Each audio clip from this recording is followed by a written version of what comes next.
again, and welcome to Forum for a Better Understanding. Believe it or not, it's the 334th time we've done this show, and we've never done a show anything like it.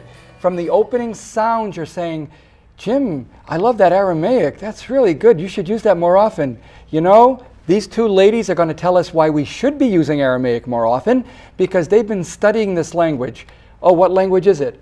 The language of Jesus. This is what Palestinians spoke 2,000 years ago, and we're going to hear from Ellen and from Cheryl why you would want to know more about this.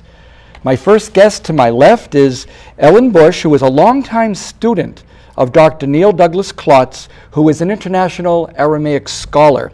Ellen graduated in 2010 from the Abwoon into Spiritual Leadership Program under his guidance, and locally leads the Dances of Universal Peace, and is also for the for the Interfaith Alliance of Central California, our secretary in that group.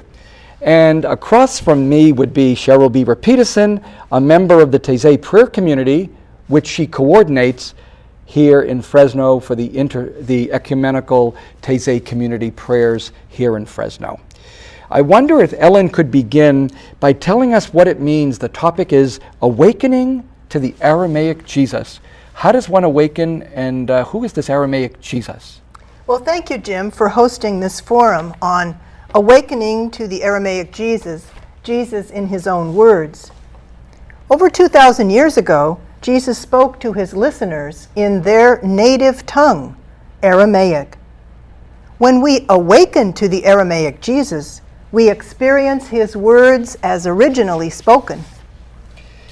Now, someone might argue, why go to all that trouble? I mean, we've got English Bibles. We've been reading this. English is a great language. Everyone else speaks it. So what's the real value and the task of going back 2,000 years to a spoken language that no one speaks? Well, people do speak it. That's what we're not aware of here in the West. But there are many important reasons why we would want to awaken to the Aramaic Jesus, and I'm going to just cite two of those reasons. First, through this, we can come into direct contact with his actual words and thereby gain a fuller and deeper meaning from these words for our lives. These words can unlock much of his native wisdom for us. And also, using the language as a doorway, we find that the teacher Jesus had some different things to say than we may have heard. Another reason, in Semitic languages, the sounds of the words themselves have power to move us, to deepen our experience of the person who spoke the words, so we can deepen our connection to Jesus. Can you say more about this power of the sound of the words? Yes. In Middle Eastern traditions, the sound of the word holds innate power beyond the literal meanings of the words. So, for example, breathing and chanting with the words of Jesus in Aramaic can bring us closer to the person of Jesus through the impact of the sounds and the vibrations of the words. In a few minutes, we will share an example of this type of experience. How did you personally, Ellen, become awakened to this Aramaic Jesus? I first experienced this awakening in a class and then a retreat led by international Aramaic scholar Dr. Neil Douglas Klotz while I was studying at Holy Names University in Oakland.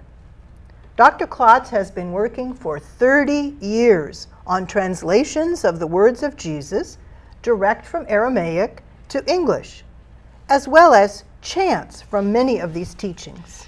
Now, at this point in history, how can we access these original words, these ipsissima verba of Jesus?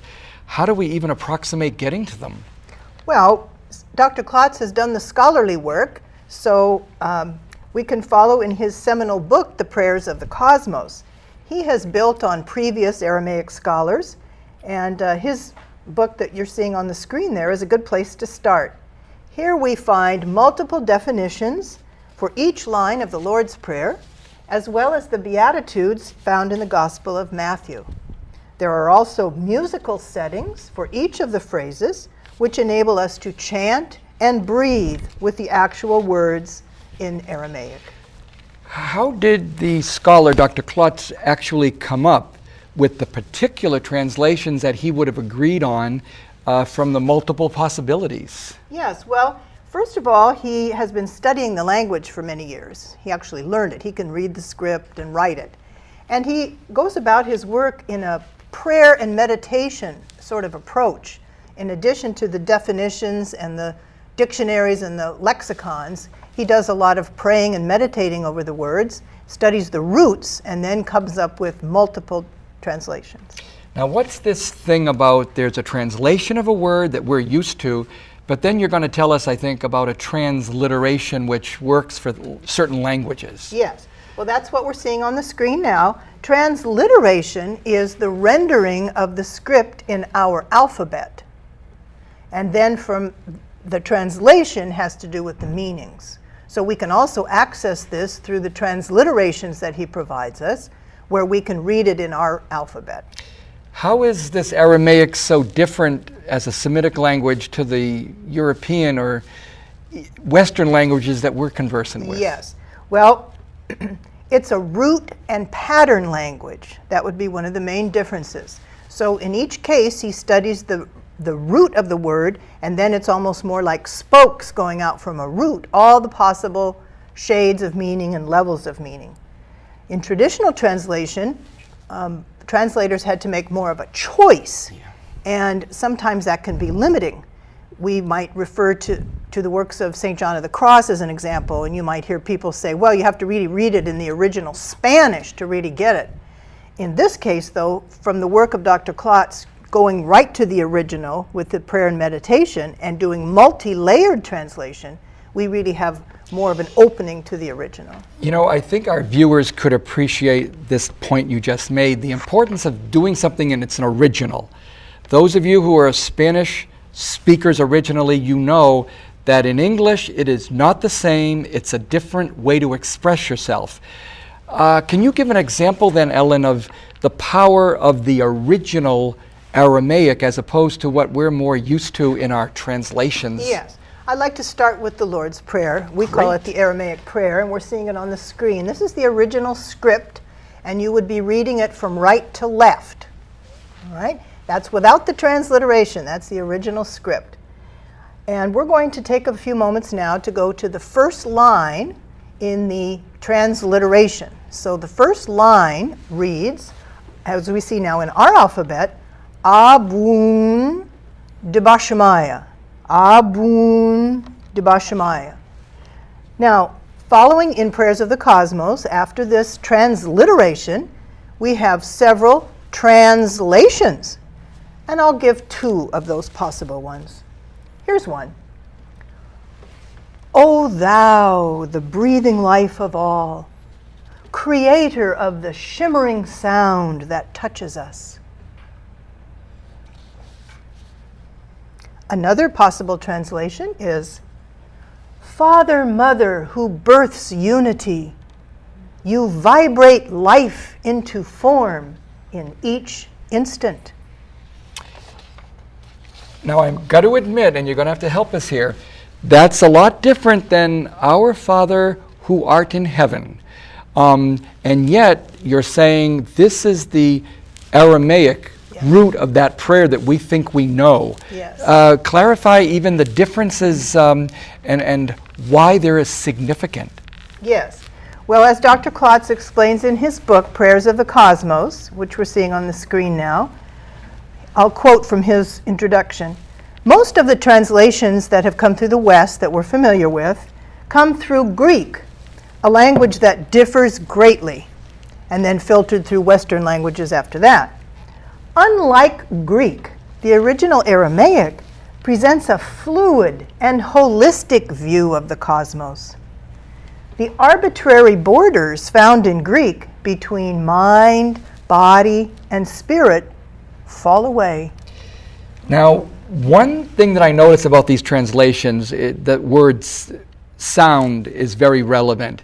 You've already mentioned it's important, but right now, is there something you could share to help us appreciate what difference it makes, what we hear, the sound? Yes. And the first word of the first line, just the word abun, is a great and simple example. We're talking about the power of the sound, and right in this word we have several sounds, and each one of those syllables has a sound meaning. So I'll just take it apart for you very quickly. So we have ah, which refers to like original unity. Then we move to the BW, bua, bua, bua, and that sound conveys a birthing. Then we have the sound ooh, the breath that carries this flow. And then we have the vibration entering form. So we have aboon, which in itself has several sound meanings. So intoning or chanting allows all those meanings to resonate in our hearts, in our lives, and in our bodies. Not yet. I'm going to do it first. Aboon.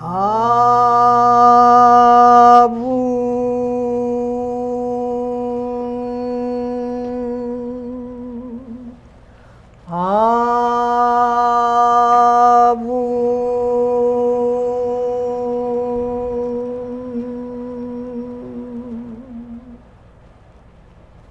Meditating in this way is much more of a holistic practice. We're engaging the vibration of our body with the vibration of the word and letting all those meanings come to live in us.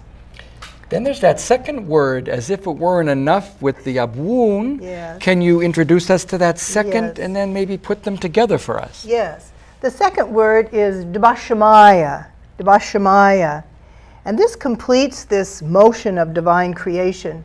Here we find the root Shem, S-H-M. Shem is in the center of that word, and that comes to be in the word Shem, which means light, sound, vibration, name.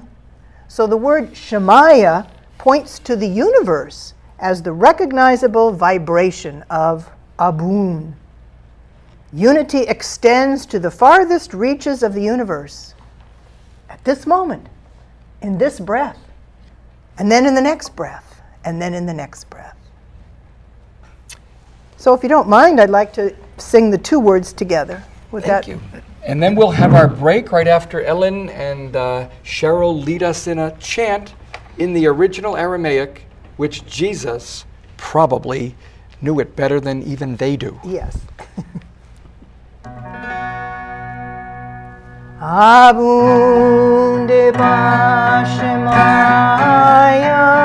Abunde Bashemaya, Abunde Bashemaya, Abunde Bashemaya, Abunde Bashemaya,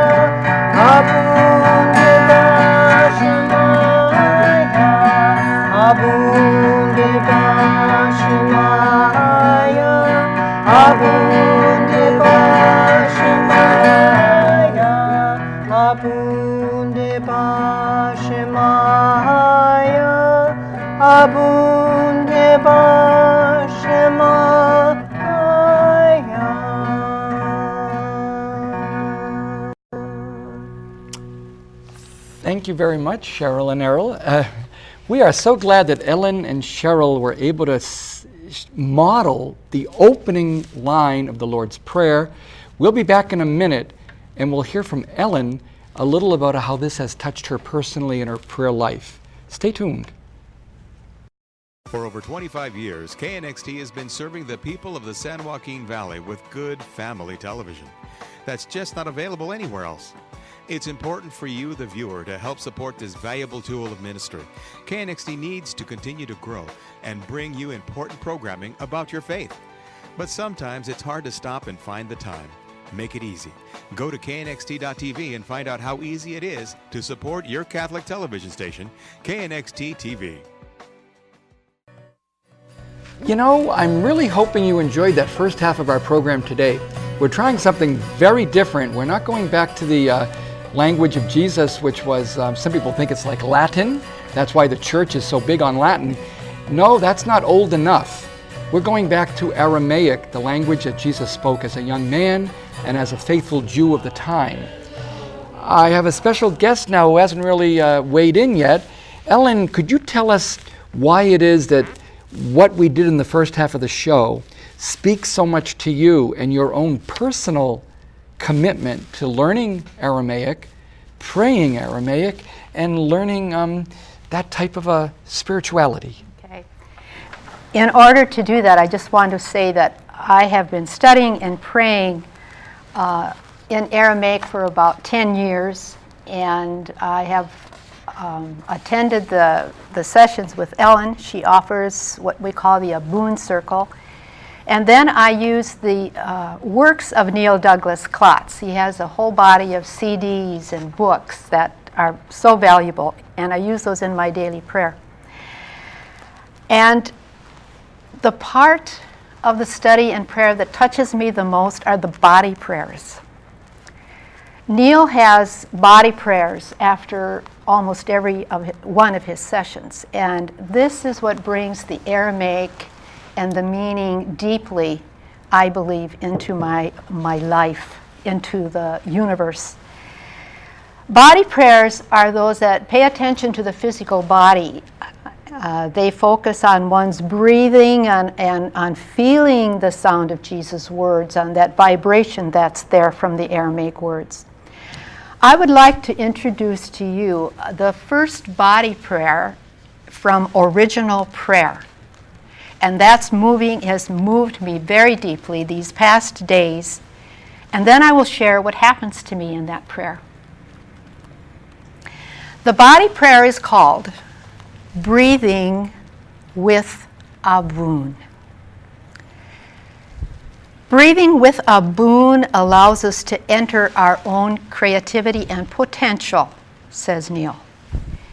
It embodies in us that breath from the source that is creating new life each moment.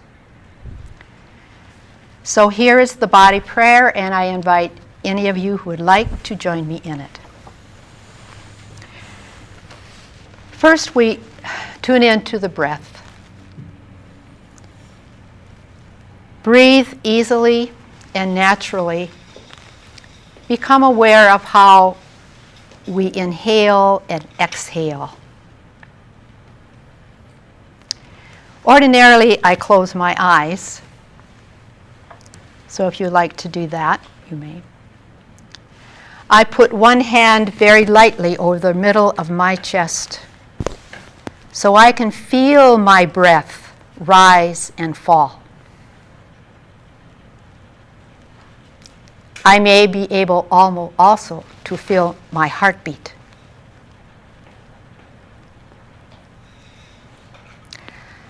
I silently add the word Aboon to each time that I inhale and exhale.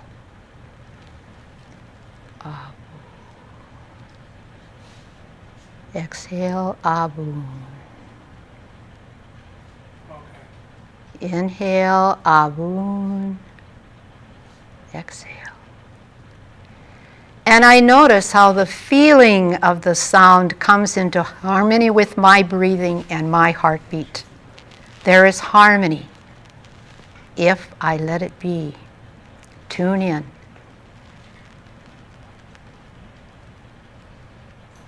I allow the feeling of the word combined with my breath to center my awareness and open a doorway to my creative potential.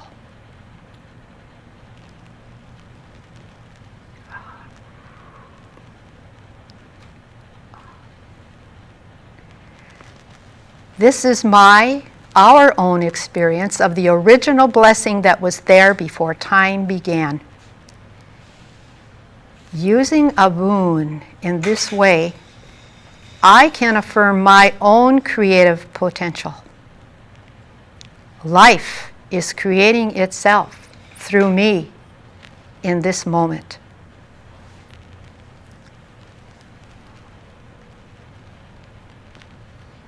Breathe, Feel the sound inwardly. Exhale.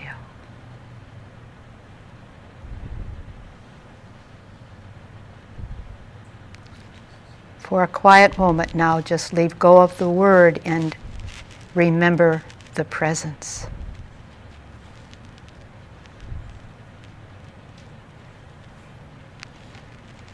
In closing, I say a prayer of thanks for all that I have received during this time. I affirm Abun, this breathing life of all, as a living presence in my life by saying the Aramaic word Amen. Amen. Which means, let this be the earth from which new growth comes.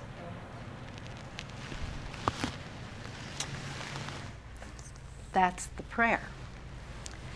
What happens to me when I do this body prayer and the other body prayers? I'm going to just take 2 points. The first thing that happens to me, I really feel connection. Not only do I sense a deeper connection with Jesus because I'm praying in his consciousness, his Shem, but I also sense an expanded connection with the source of life that extends to all forms, to all that breathes. And many times I find myself praying outside, as Jesus did, many times. The second thing is, what happens to me is I experience newness. Newness. I receive new insights along with, and this has surprised me very much, a sense of empowerment. First, I feel like there's a shift inside when I'm doing this. There's a shift, like a breaking through or a coming together. And that gives me renewed energy. And I'll close with an example.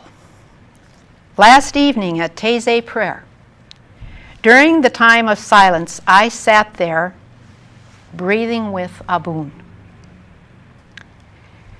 When it was time to begin the singing again, my task was to introduce the song with the guitar. And I admit that I had been playing hesitantly because the harpist was not there, and I usually depend on her to carry the music. To my surprise, I was playing the guitar with confidence, and the sound was strong. The same thing happened with my singing. Wow. Strong and confident, different from the first part of the prayer time. It felt like a whoosh of new energy had taken over, and it was carrying me along. After I got home, I realized what had happened to me in praying with Abun. I had touched into my creative energy and potential. And for this, I give thanks. Thank you, Cheryl. It's beautiful to have talked a little bit about a scholar who can tell us what Jesus may have said.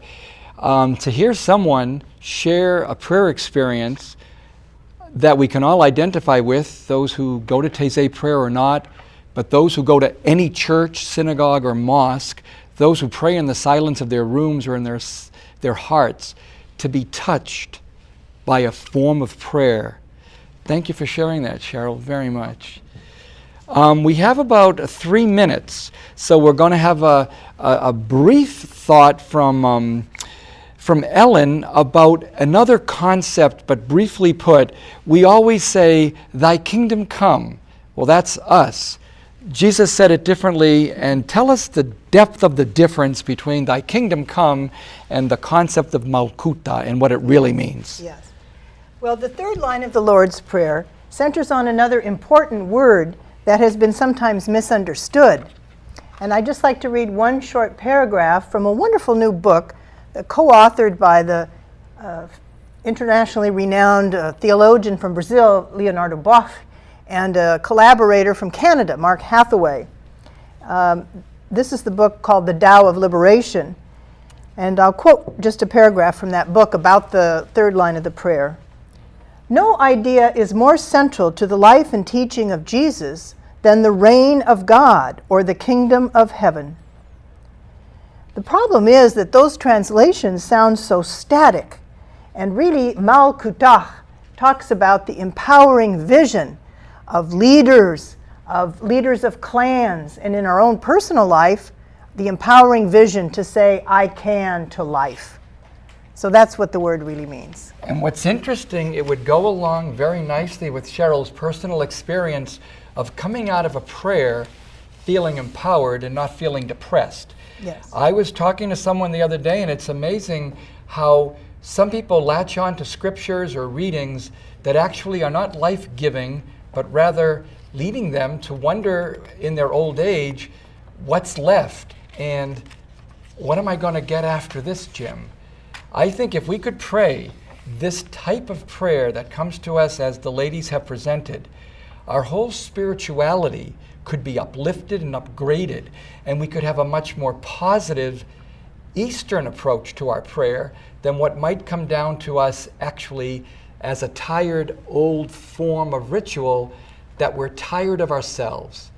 But thanks to Cheryl and Ellen, you maybe have been exposed to something so fresh and new that came across totally foreign. Maybe it seemed foreign because we don't know really who Jesus is, and he's foreign. Let's see if we can think of him and pray like him. Amen.